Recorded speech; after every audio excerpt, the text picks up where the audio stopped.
Bonjour, moi c'est Dr. Perry Gedalevich et dans cette vidéo, on va discuter des complications possibles avec l'augmentation par gras au niveau des fesses, aussi appelé le Brazilian butt lift.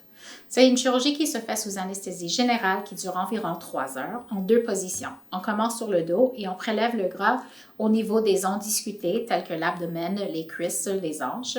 On vous retourne ensuite sur le ventre et on prélève dans les hanches pour définir la silhouette, le dos et les cuisses postérieures. Le gras est ensuite préparé pour injection.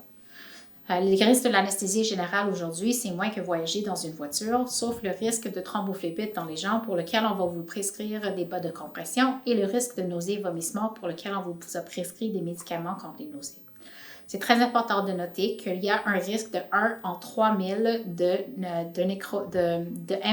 d'embolie de gras qui est une embolie qui traverse dans un gros vaisseau dans la fesse qui peut aller jusque le cœur et les poumons, qui peut causer la mort. Ça ne m'est jamais arrivé, je n'ai même pas entendu parler de ça au Québec, mais c'est une complication qui est bien décrite et qu'il faut être conscient. Sinon, les complications de ce genre de chirurgie sont reliées aux complications de la liposuction.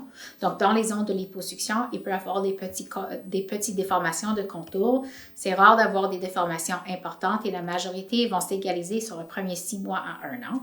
Au niveau de la fesse, on peut avoir des complications telles que la nécrose de gras, des kystes huileux, c'est-à-dire du gras qui est mort, qui est transformé en huile. J'en ai vu une fois dans ma pratique à date et c'est la raison que c'est important en post-opératoire de ne pas vous asseoir sur les fesses et de bien porter votre gaine.